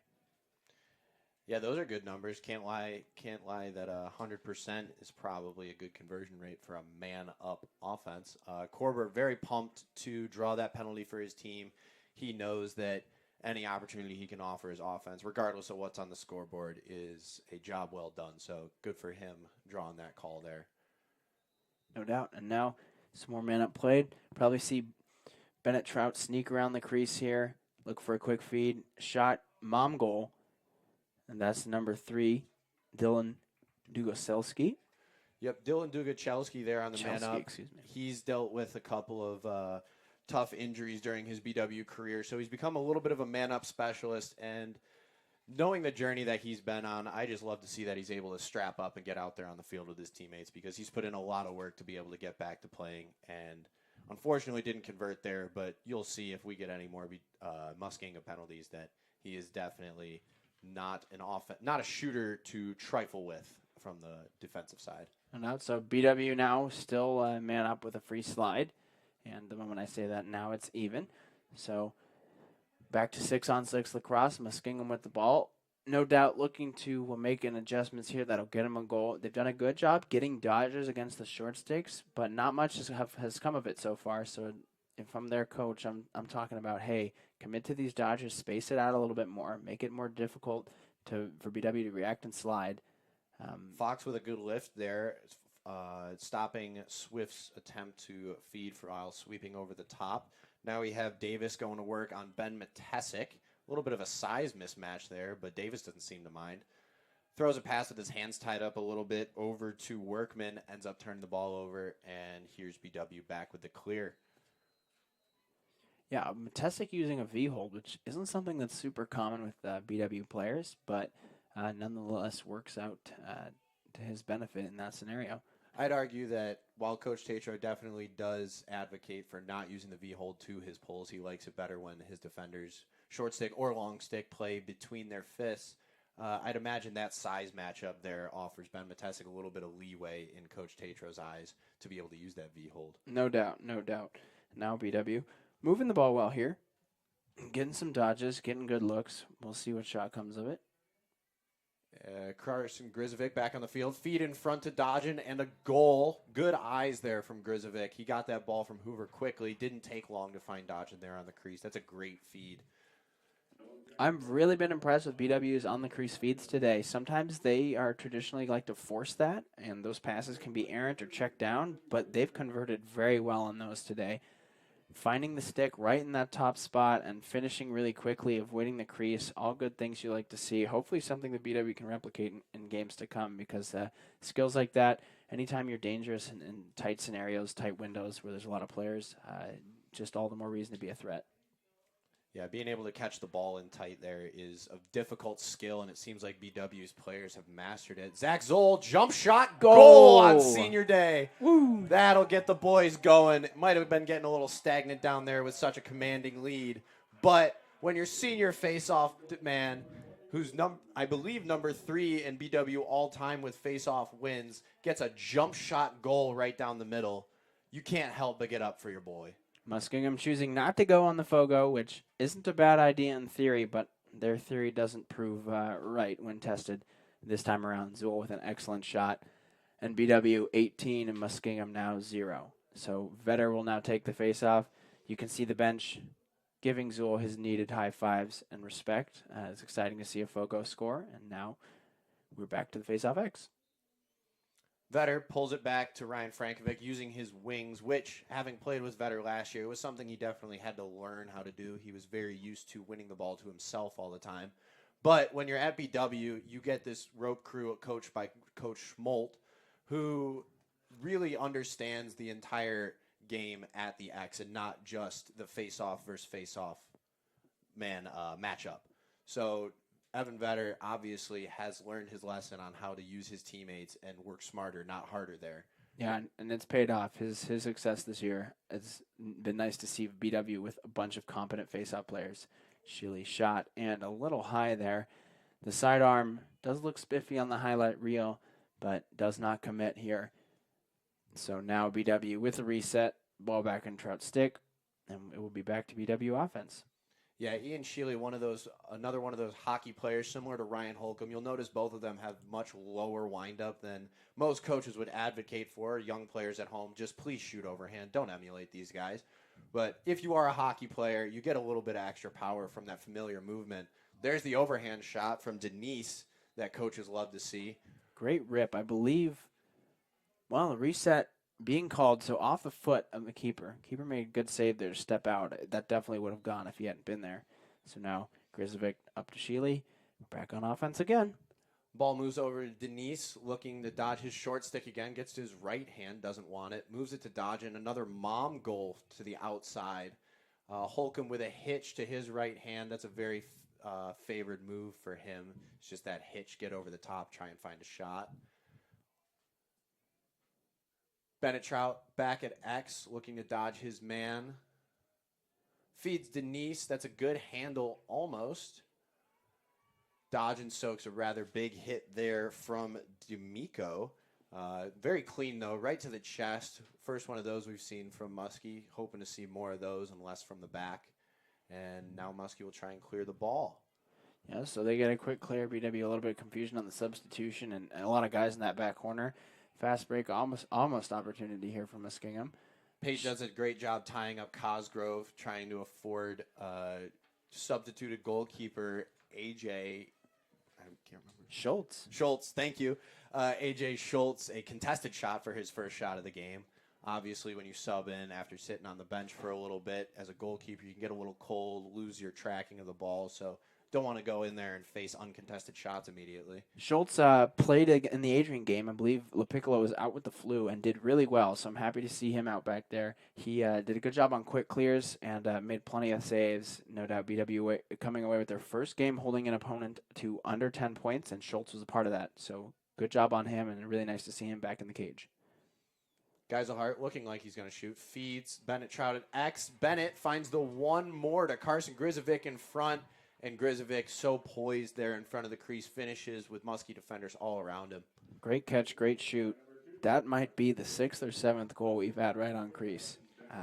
Whatever movement BW has generated on this Muskingum defense is paying off, and it's paying off right in front of the cage. Yeah, I wouldn't be just surprised to see Muskingum try to go back to their zone defense. But if BW scores early, I guess it's kind of tough to get that zone set up. We saw earlier with Allison to Geiselhardt goal that trying to switch into that zone might be a little bit of a gray area that BW can capitalize on. Looks like Muskingum is subbing out Jeremy Hollow and has brought in, I can't tell who this goalkeeper is, number 10 perhaps? Yes, Jaden Klimkowski in net now for Muskingum. Looking to switch something up, maybe find a little bit more success in the goalkeeping area. Some newer faces now, too, on BW's offense. You'll see we have number 9, Carter Oshman, coming out. And so Carter, a freshman as well. So now a freshman in cage for Muskingum and a midfield freshman for BW. So some newer faces. Exciting to see what they can do. Carter with 3 goals on 5 shots this year. Seems like he's converting well, so excited to see if maybe he can get 1 or 2. And there's Kean Moser with a nice lefty shot down the alley, piping in. Kean isn't really known for his shot power, but he is accurate as ever, and I'm excited to see more from him this year. Yeah, I had mentioned it earlier on in the season, but a player who's dealt with some injuries. This is his first season where he's on the healthier side of things, and I really like to see his role as a feeder and as an opportunity creator on this offense, and he's been doing that so far this season. Now we're back to the X. Zoll back out there, maybe looking for another goal, but usually those guys just try to go for 1. Face-off loss. I cursed him, of course. Blame me for that one. And now Cosgrove gets the ball from his face-off man, and Muskie will get another offensive possession here. Good clean win for Muskie there. I believe, not sure who won that face-off, but did it with speed. And no fast break opportunity, but offensive possession for Muskingum, which I'm sure they're happy about. Those have been few and far between for them this game. So let's see if they can make something of it. Nice to see Nathan Przowski out there for BW at LSM. He's a very aggressive defender, ruthless on ground balls. The boys in the locker room call him QP. Apparently his favorite sandwich is the quarter pounder from McDonald's. Can't really blame him. Great sandwich. So a quick clear attempt by Schultz. And Przowski doesn't see it. Actually bounces right off his stick and a little bit of a jam, and it'll be back down to Muskingum. So miscommunication there. Again, Schultz with a good pass. Yeah, it looked like Przowski was expecting that ball to land a little further in front of him so he could go get it off the first hop, but it landed just to his right, unfortunately, and he ran into a swarm of Muskingum players who got that ball back. So Swift now matched up with Gregory. And now we have Caleb Fox playing a little one-on-one defense. Gets beat over the top. Fortunately, A.J. Schultz is able to keep the shutout going for BW on a save there. Now fast break opportunity. Going the other way. A quick attempt from Grizovic will not go. Tries to go low, but the keeper sees it all the way. Workman on the other hand and got a good chance to get to the middle there and had a good shot, but Schultz again with a clean save. Now Muskingum in transition, but BW with the numbers there, and a messy pass will lead to a ball going out of bounds. Yeah, it seems that Tyler Heilbrunn is dealing with a hamstring injury, perhaps cramp of some sort. I don't know if maybe that affected his pass there. Hopefully he's feeling all right. But yeah, this will be BW ball after the injury timeout here. And so not something you like to see, regardless of the team. I had a hamstring issue senior year, and I can remember the pain, kind of the snappy twinginess of it. Looks like he might be dealing with the same. Not fun. We're hoping that he can take a second and get up and walk off the field himself. Looks like it might be a cramp or a sprain of some sort. Again, just kind of being stretched out by the trainer right now. So we will take a moment and hopefully let this gentleman get to his feet again, and we'll back playing some lacrosse. It'll be BW's ball in the bottom right here. It is wild, JT, how just a cramp can feel truly so painful, because it's not an injury of any sort. It's just a lack of hydration and electrolytes that the athlete has. So when you get that cramp, obviously Heilbrunn here getting up to his feet, walking off the field just fine, but they hurt so bad. Mm-hmm. Couldn't agree more. It's not fun. Gotta have those electrolytes and that hydration handy. No doubt, especially it's a little bit humid out. I'm sure you have a little bit more loss of some liquid, so keep drinking that water, keep staying hydrated. But glad that he's up and off the field by his own. So Glover now in. We have a newer defensive player, I believe, in this game. Geiselhart will just muscle it around, get it to the offense. And we have Janssens here. And we also have Mitchell Gregory, a freshman. Subbing off the field now for Paul Lopez, it looks like. So we will get Ryan Janssens, Paul Lopez, and Geiselhart on the same midfield line here. Lopez and Janssens are very similar players, both very slippery, primarily right-handed dodgers, but will put it in their left and have been known to convert. Just like we almost saw there from Lopez, that was a good-looking shot there over the top to his left, unfortunately, saved by Klimkowski. Now Muskingum clearing the ball and getting another offensive possession. Quick clear for them. Yeah. Drew Davis looking to maybe take a look at the net here early in the possession. Getting pressured by what looks like Glover. That's Glover.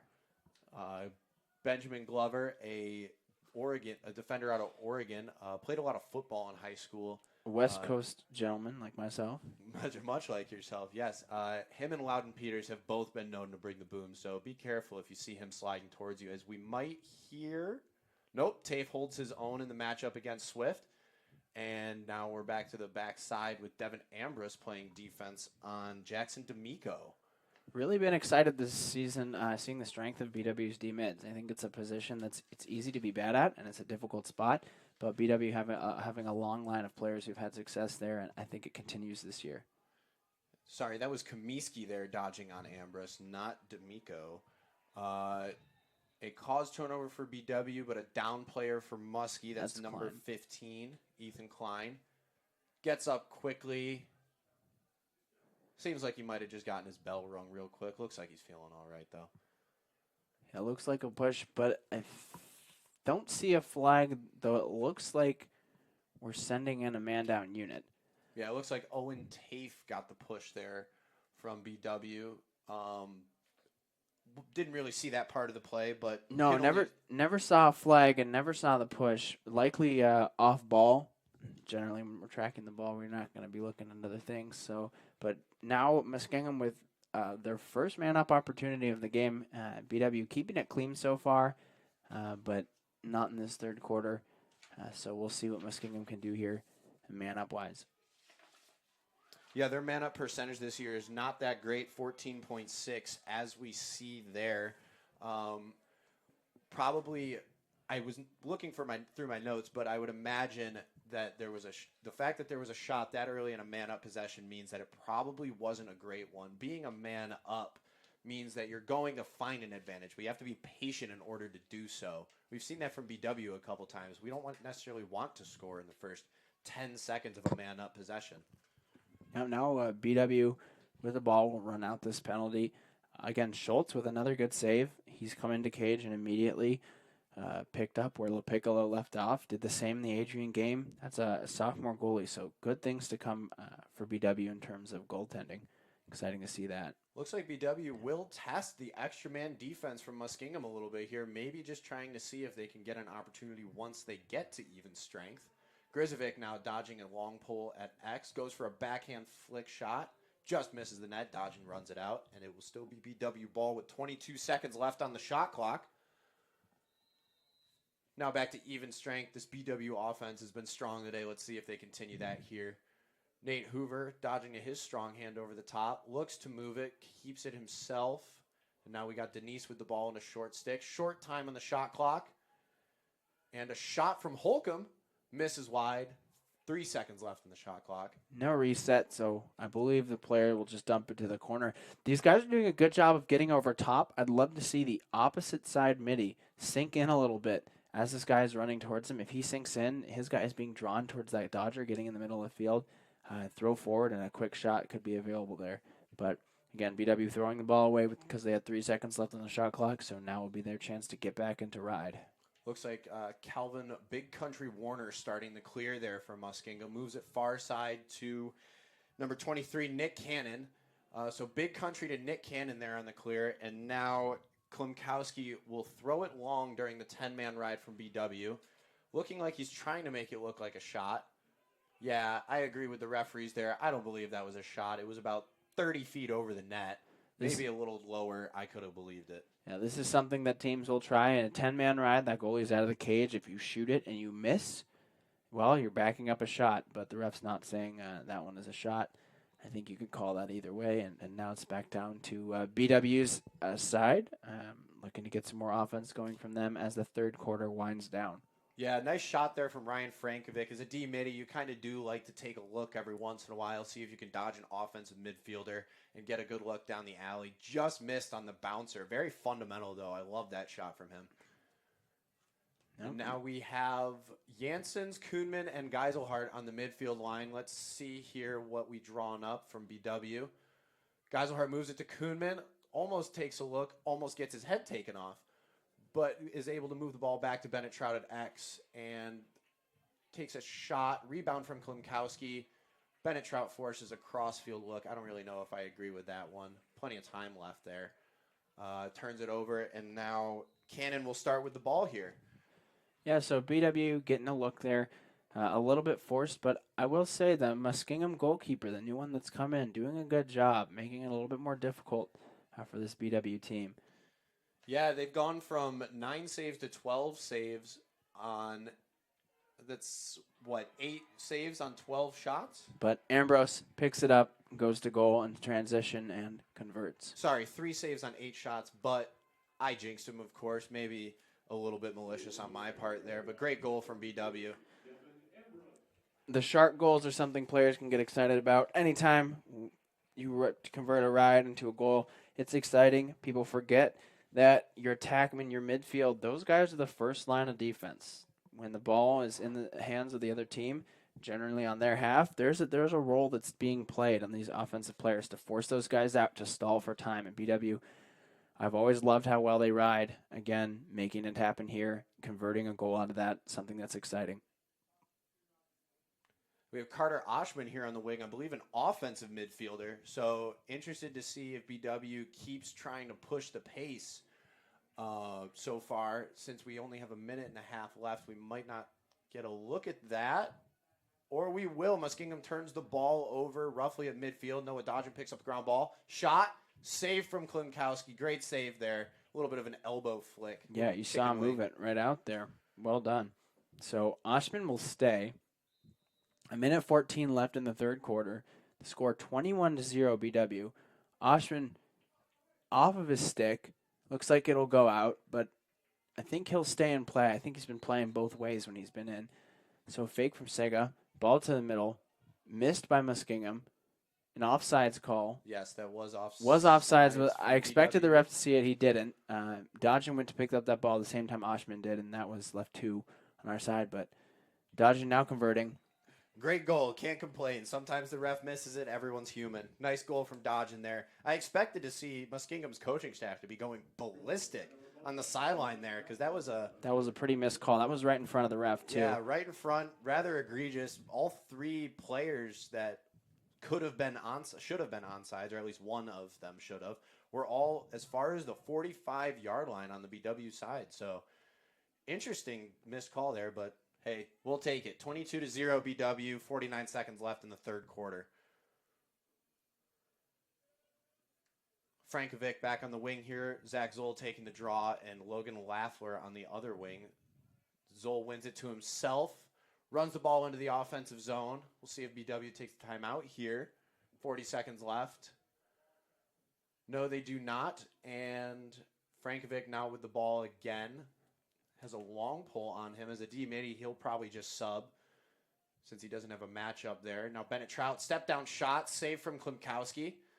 Bit of an easy one for him there, kind of right center of mass for him. Not necessarily feeling great, but easy save for him. Check from Bennett Trout. That's why we have two-handed ground balls. It goes for the one, unfortunately, pushes it out of bounds. 15 seconds left, though. BW sinking down to ride. Muskingum looking to clear. Haven't had too much success as of late doing this. BW doing a good job covering all their bases. Sega picking up the ball, running it out against quite a few players. Now you can see Muskingum looking to push. Wide shot right off Schultz for the end of the third quarter. 22-0 is the score. BW, again, like I said at half, doing everything they need to do to win this game, executing well, making their passes, clearing. Schultz replacement in Cage is doing well at 2 and scoring all the goals that they need to. So 22-0 is the score. Pretty big number for Lacrosse, but no doubt something to celebrate on senior day for our 2 seniors.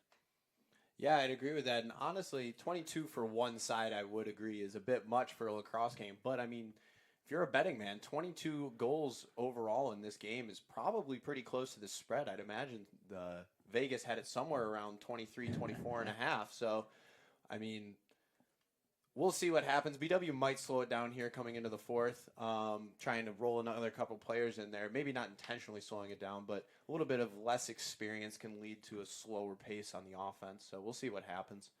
Yep, I think if I'm BW, if I'm their coach, I'm saying, hey, we got to finish the game strong. Again, I talked about it in the Adrian game. There was an issue with consistency among quarters. BW having some fourth quarters where they're being outscored by opponents, and first quarter they always start off well and struggling in those late ones. So even though the game is pretty much theirs, consistency still in how you're playing and what you're doing and the simple things is definitely something they need as we go into this final quarter.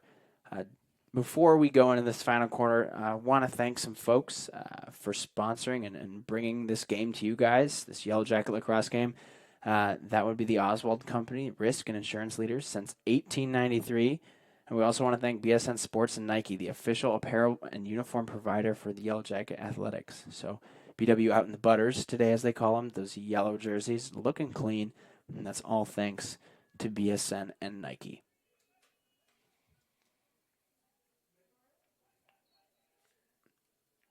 Here on this face-off, looks like we have Mitchell, Vetter, and Przowski. Muskingum looking for a long pole goal there. Oh! Czech has the ball taken away.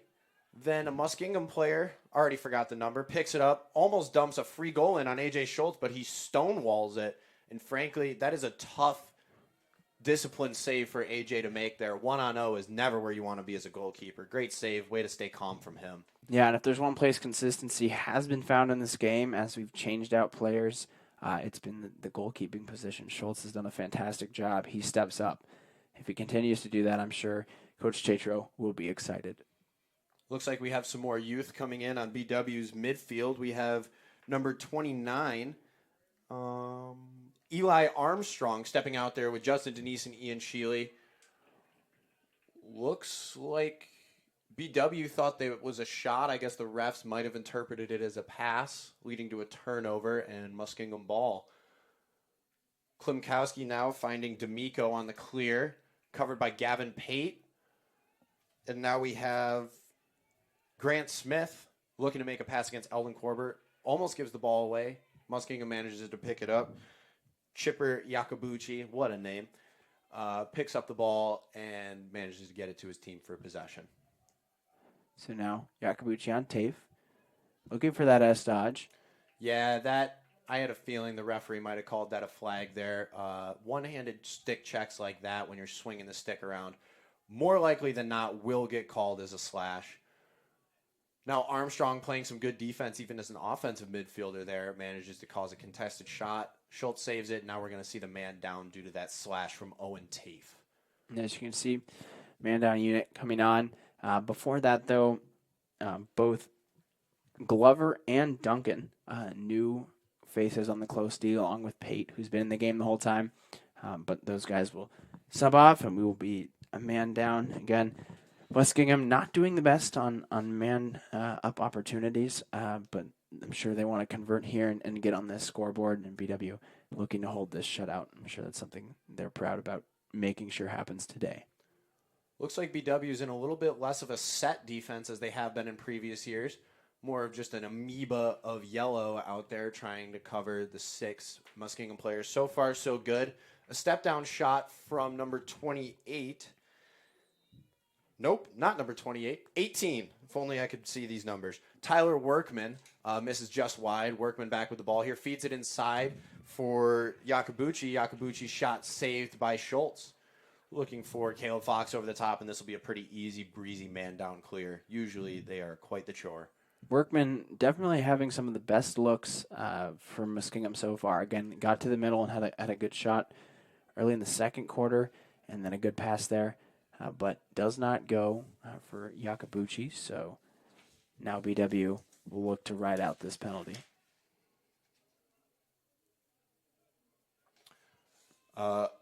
Owen Makar out there on attack now on the left wing for BW. Another freshman out there getting his reps, hoping to maybe cash one or two in here, start padding the stats early. Looks like he's moving around the crease a little bit. Nate Hoover dodges to his weak hand shot, score. Nate Hoover. Usually we don't see a lot from his right, but we'll take it when we can get it.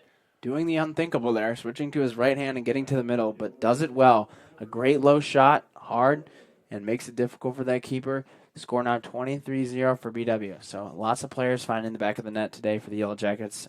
Definitely something to be excited about. I have to say, I really like his mentality when it comes to shooting. We used to do some extracurricular shooting sessions pre-practice and even pre-classes. And his mentality when he shoots is shoot hard, because even if I don't know where it's going, neither does the goalie. So I'm just going to shoot hard and make sure it goes in the back of the net. Now, Evan Vetter winning the draw there, throwing it back to Benjamin Glover. It's a very patient decision there instead of trying to force it up to maybe a midfielder. Yeah, a lot of younger players not going to make that choice, but well-coached college players know that sometimes the best way to go forward is to go backwards. And I know in Cars, the movie, they always talking about turning right to go left or vice versa. Doc Hudson with some words of wisdom, no doubt. Some words of wisdom we can hear too today, throwing backwards off the face-off.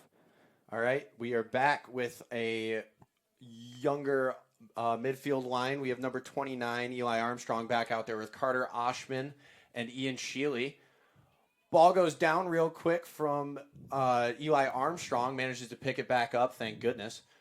Oshman dodging inside, looks and gets laid out, misses the net just barely.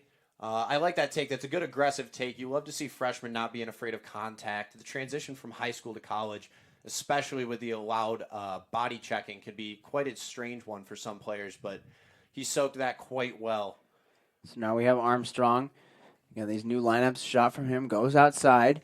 Not a bad attempt, but with the time on the shot clock, could there have been a better one? Well, we'll never know.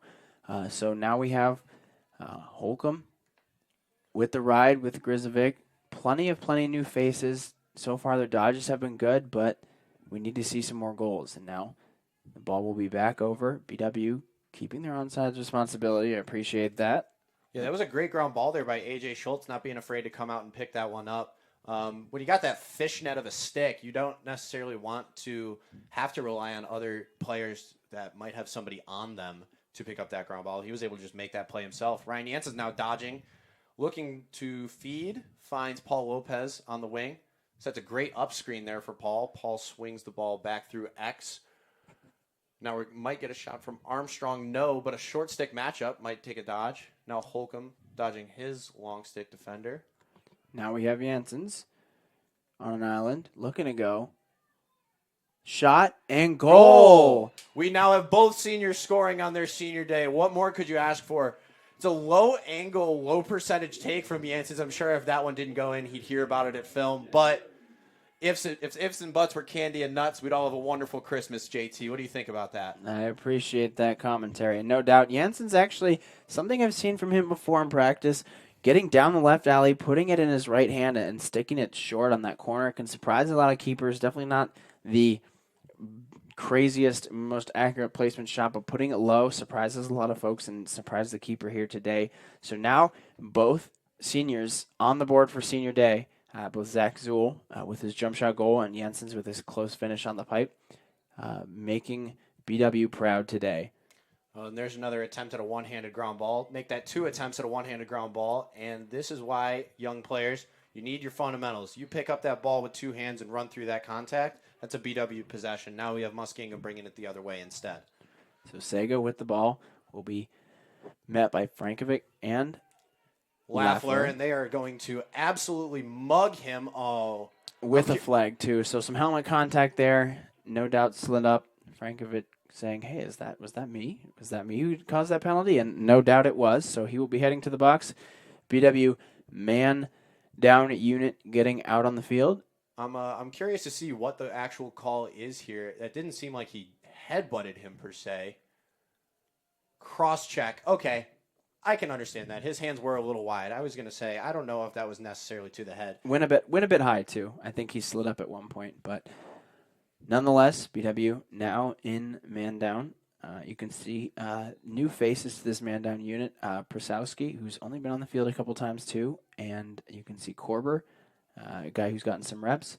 So Muskingum looking to move the ball, doing it well so far, moving it quick. They want that good opportunity, that good look, and they get a goal. That's a great shot there from Drew Davis, and that's a bit of a box lacrosse play there on that man up, kind of lulling the defense to sleep, moving that ball back and forth between the two midfielders, and then being able to dunk it there on the crease for a quick goal.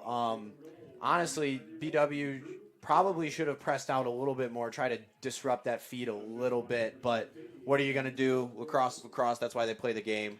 Shutout spoiled for BW. Yeah, so Muskingum, a good shot there, and I like the feed. Davis coming up a little bit high, make that crease spot awkward. Yeah, very box lacrosse-esque. And they get on the board for the first time in this game. The score now 24-1. We are now a little bit more than halfway through the fourth quarter. Maybe Muskingum can make a little bit of a push here to protect their pride a little bit. Oshman picking up the ground ball off the face-off, moving it now to Makar. And BW is going to sub off their remaining rope crew and get the offense on to maybe get that one back. So, again, we talked about consistency for BW. And so far, the fourth quarter, a couple of penalties, a couple of sloppy little mistakes like that, and Muskingum's able to get on the board. Not things we want to see when we talk about consistency. All right, we have a bit of a little situation over on the left side of the field right now with Oshman and Denise both having the short stick D middies. BW is going to try and take advantage of this. Denise takes maybe a little bit of a selfish shot. Can't blame him, though. All your friends are getting on the board. You want to be there, too. Tries to sweep over the top to his right hand, and Kilmkowski makes a run-of-the-mill easy save. Yeah, a lot of contact there on that shot. There's definitely better ones out there for BW's offense. Again, late in this game, we still want quality from BW. We want this consistency across the board. I think right now, 50-50 on whether or not that's there. But there's plenty of time left for BW to figure it out and to clean it up in the final minutes of this game. That's a great quick clear from A.J. Schultz to Owen Makar there. Threw it roughly 60 yards, I'd say. And, no, sorry, maybe 40, 45 yards. Misreading the numbers. But that was a great play there. Makar a little tall and A.J. a little short, obviously making that pass maybe come in a little low. But a quick clear for BW is always a good clear. Offense now getting set up. Paul Lopez with a short stick D-midi, and BW looks to be getting this short stick look for the Muskingum defense. Lopez with a little bit of a low pass there to Hoover. I think there was some disruption. Those short passes on picks can be difficult. Definitely something worth practicing. You want a soft touch on the throwback like that. Sheely shoots, I believe, and that goes out. BW will back it out, but that's the sort of pass, again, you want to kind of tip it off to him, but you don't want to throw anything with too much heater. It's tough to catch. Makar now with it. Moves it to Sheely again. Sheely with another step down attempt. Misses just high. BW gets the chase back. Lopez at X. Probably going to look to dodge this short stick here. Get a little bit of an ISO look. Gets out to the low wing. Swim move. Roll. That's a very patented move for Paul Lopez. Moves it to Makar. Now Hoover on his strong side. Going to sweep naturally. And a crossfield pass picked off by number 23, Nick Cannon. Cannon doing a good job disrupting that and throws it forward to his attackman, but doesn't go. Clears it himself. You hate to see all that effort go to waste there, but unfortunately rushes that pass a little bit just wide, and BW gets the ball back. Schultz again looking for one of these longer passes to Makar. Muskingum's defense doesn't seem too keen on trying to press out on these attackmen in the clear, so... you got to take what they're giving you out there. If Makar's able to get open and we can just skip all the nonsense in the middle, then let's just clear it to our attackmen, says A.J. Schultz. Smart reads from him so far. I was impressed with his quick clearing in the Adrian game and impressed with it today. So big shout out to him. Jansen's back out on the field. Armstrong looking to get a goal and brings a stick to the outside and then does an alternate move to what some of his teammates have done. We've seen a lot of shots down the alley, but bringing that stick back to the inside increases his angle, lets him put it far side low on Klimkowski and buries it.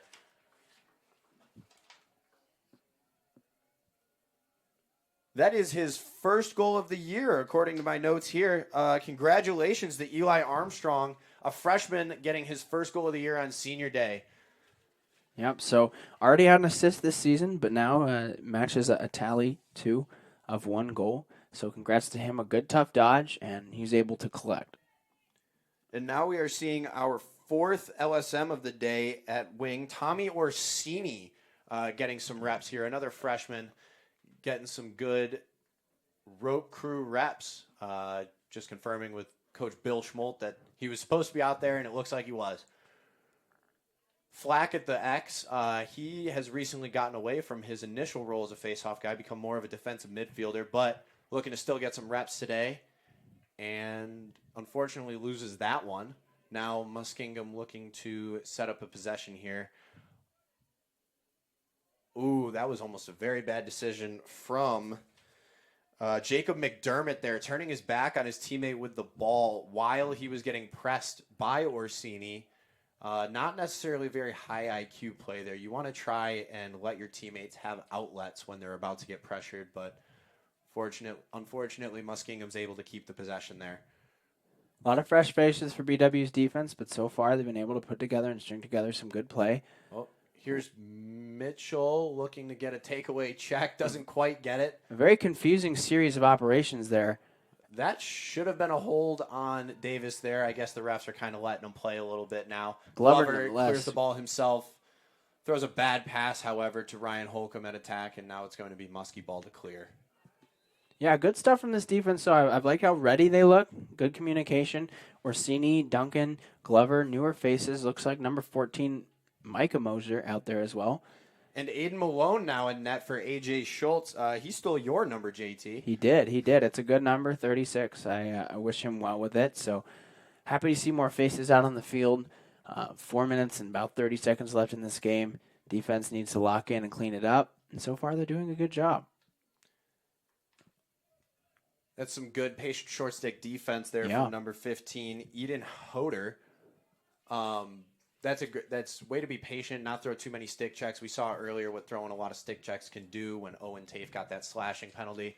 So great job from him. It's nice to see a freshman showing a little bit of a veteran presence at the D-midi position. Howder and Ambrose there, both patient, too on those screens. It can be easy to think and overthink a lot of that. But they're doing a good job. Clear ran perfectly, too. I like the new defense for BW. They're consistent here. They're coming and they're stepping in and they're doing the right things. So good to see the new faces are playing team defense and doing it well. Definitely, with 4 minutes left, hope that they get an opportunity to show more of their ability. I wouldn't be surprised if Hoder hears a little bit of advice from the other defensive midfielders here. You saw on that last clear that he brought the ball all the way down to about the hashes and the 11-yard line. Now, being a former defensive midfielder, you don't get many golden opportunities like that. I would have taken that shot to the house. Regardless if it goes in or not, you have your attackman at X, you can get the possession back. So maybe we might see Eden Howder try for that a little later. Yeah, BW, now unforced error there on offense, just right in the defensive stick, back on defense. Again, these new faces looking to shine, doing so far. Krasowski pressuring Chipper Yakabuchi there. Looking to try and maybe get a takeaway check. Doesn't get it. Now we have Workman switching his stick to the inside mid-dodge. It's an unorthodox move there. Fox looking for a takeaway check. Doesn't get it. And now Malone makes a save. Quick turnaround looking for Fox. And the pass gets knocked around a little bit by midfield. Przowski comes away with it, looking for someone to move the ball to. And now Holcomb is going to make a very smart move. Slow it down. Never mind. Finds Grizovic in the middle. Unfortunately, he gets stripped of the ball. And now the ball's going the other way for Muskingum and Express. That's a little messy transition for both folks. Good save. Great save by Malone. Unfortunate rebound there. Duncan does all he can to try to lock up number 49, Scott Van Eiderstein. That's a German name. And unfortunately, he manages to just knock it past Malone. So that will be 25-2 now on the scoreboard. Yeah, savvy scoop there, and able to put it in real quick. The first save, good one. And sometimes those rebounds, we don't know where they're coming from. Better to clean it up. I think BW in that transition might need to slow down that rotation a little bit. A pull coming down, you don't know how he's going to shoot or if he's capable. So slow down that rotation a little bit. But other than that, just really clean it up. Don't have so much opportunity in transition. Transition is chaos, and when you have chaos on the field, doesn't matter how good or bad any team is or any player is. You don't know what's going to happen. So having that coordination, getting settled is what we're looking to do. And on that ground ball there, Lafleur throwing a couple heavy checks on Liam Manning. Manning toughs it out, manages to get the ball over to Calvin Warner, and now Muskingum's cleared the ball back onto their offensive zone. Zach Zoll looking to get off the field here, getting a little tied up in the sub game with Owen Winkler. Fortunately, gets off the field without giving Muskie any bit of an advantage. Yakabuchi here dodging Lafleur. Moves the ball through. Now on the backside, we have Davis against Glover. Davis looking to sweep to his left hand. Now moves it over to number 15, Ethan Klein. Misses just high. Yep, Muskingum having more offensive opportunities late in this game. BW defense definitely needing to communicate so far. Getting through the picks well. We'll see how they react here on a shorty-on-shorty matchup at the back. Going to need to slide. Klein looking to do a little dancing here in front of Ambrose, try to get by him. Just misses the pass. This is going to get over the midfield line. That is going to be a great call from the referee, over and back. Very close, but good eye there. And now Lafleur will bring it in and express. Moves it over to Makar. Makar dodges to the middle. Recognizes that there are no longer numbers. Slows it down. And that's a great decision there. It's a smart decision. Wow, that was a lucky chase. I would have not supported that decision by Lafleur. Definitely thought it was going to be Muskingum's ball there. Yeah. Some patience translates into some quick attempt in transition with Logan looking to shoot underhand with his pull. Would have been fun if it had gone, but with a minute left, you want to get these new offensive guys out. Want to see what they can do. Yeah, that was a very big effort play there from Grizovic and Makar, making sure that no one was at X. Lafleur might have taken a bad shot, which you can't help but kind of expect from a defensive player, and they managed to get the ball back for their team. BW offense, newer guys, I think they're just trying to do too much right now. Gotta be patient, gotta take the time to move the ball around. Weren't able to do that, forcing a pass, and ball now back with Muskingum. 30-ish seconds left, so not much time for this Muskingum offense. Yeah, Klimkowski throwing a little bit of a dangerous pass there. You saw him try to throw it over the riding attackman to his short stick midfielders. But being a defensive midfielder, that pass scares the bejesus out of me because all that time I have to wait for that ball to come back down, I'm expecting an opposing player to just be lining up a hit on me the second I catch that ball. So fortunately, no big hits at midfield there for Muskingum. They get an offensive possession. Looks like BW got it right back, though. And now, number 14, Micah Moser clearing the ball over. Micah is the younger brother of Kian Moser, number 6. And so a little bit of PT at the end of the game there. And our final score, 25 BW, 2 for Muskie. And thank you for joining us today, JT. Any closing remarks? Yeah, I mean, nice to see BW try and put together full 4 quarters against a team that where they expect to win. I'd love to see more consistency and a little bit more patience out of those players looking to come onto the field, but nonetheless, making the most of their opportunities on senior night. Don't forget, we have 2 seniors that we're honoring in a ceremony post-game, so players will sort themselves out, and then we will have family, friends, and anyone else they want to have on the field out there and talk about their achievements, where they're going, their plan for next year. So keep that in mind. If you're there for them, give them support, shout them out. BW, next home game against Capital, so we will be here for that. But other than that, thank you for tuning in today. Bartos, thank you for joining me. It was nice to have you here in the booth. JT, thank you for having me. Honestly, I don't know if I'll be commentating, but I might have to come back for that Capital game. That was a barn burner last year at Capital Stadium. I do recall Hunter Boehm, a senior from last year, scoring both the tying goal in the fourth quarter to take the game to overtime, as well as the overtime game winner. We called him the Cardiac Kid before then, and still continue to do so. So that should be an exciting game next week. Pumped for that matchup. Yeah, so please tune in, watch that. Appreciate you guys being here today, and never forget, grit wears gold.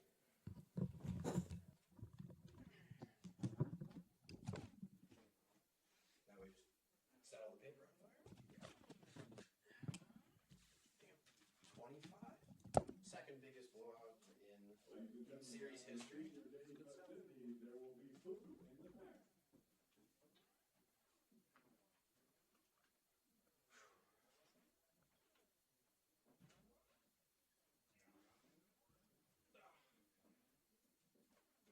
It got steamy in here. We are a couple of smelly, hot boys.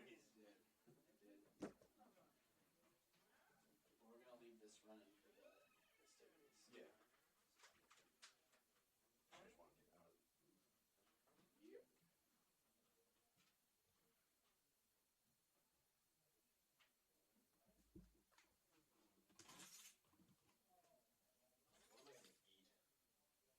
Come up to the back and get food. Oh, I forgot that's free. Yeah. Go to the back.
to recognize three senior student athletes, Owen Tate, Ryan Jensen, and Zach Zoll, on completing their outstanding athletic careers at Baldwin Wallace University. Our first senior, a midfielder from Cleveland Heights, Ohio, Owen Tate. Owen is a sports management major that will earn his second varsity letter this spring. Off the field, Owen is a team captain and an academic All-Ohio Athletic Conference selection. After graduation, Owen plans to return to Baldwin Wallace as a volunteer coach to continue his coaching career. He is accompanied today by his father Larry and his mother Gretchen. Ladies and gentlemen, Owen Tate.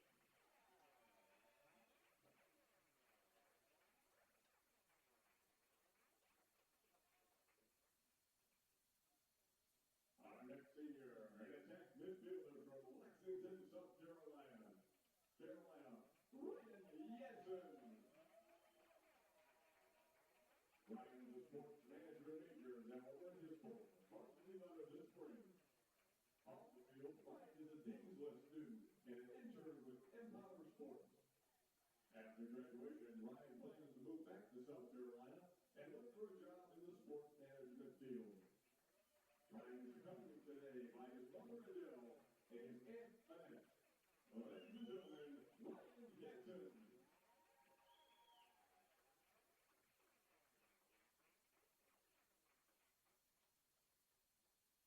Our final senior today, a baseball specialist from Tressel, Ohio, Zach Zoll. Zach is an exercise science major that will earn his fourth varsity letter this spring. Off the field, Zach is a two-time All-Ohio Athletic Conference honoree. After graduation, Zach plans to return to Baldwin Wallace to pursue his MBA in sports management. Zach is accompanied today by his father George, his mother Jennifer. Ladies and gentlemen,